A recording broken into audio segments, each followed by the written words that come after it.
I wanted to share with you something I started doing recently, and it has had such an amazing impact on my mental health and how I feel, and I really didn't expect that. That's the surprising part. So the cool thing that I started doing recently was once a week or twice a week, I started meeting up with a friend or two before my workday starts. So I would literally we would go to a cafe, grab a coffee, grab a pastry, and sit and chat about everything, about our things at work, about personal life. And that has been literally just the best start of my day. Spending time with my friends, with my girlfriends, and sharing our life experiences and laughing and talking about it has been so helpful and healing for my soul, and it has had such a great impact on how I feel for the whole week, because it's something that I'm looking forward to as well, and also how in general I feel in terms of my mental health.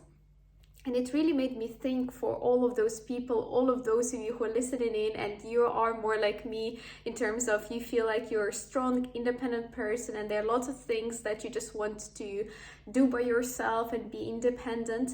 But at the same time, I wanted to really remind you that there is so much power in this social connection, and that in the end, humans are social creatures.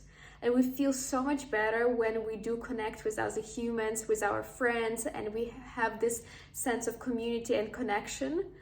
And literally, it could be as little as once a week or once every 2 weeks, meeting up for a cup of coffee and a pastry and talking about life that makes you feel so much healthier, so much more peaceful and stable, and has such a positive impact on the mental health.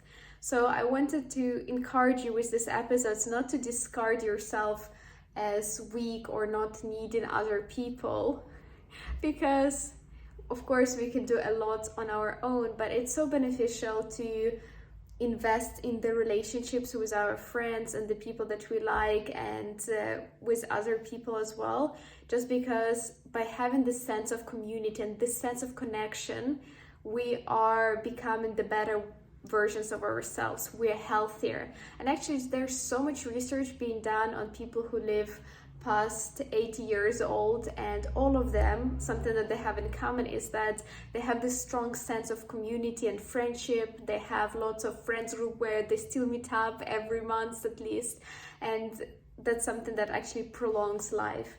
So don't neglect that. You actually also invest in your friendships and invest in your relationships, because the returns that we get are just immense, and it's just so good for our physical and mental health.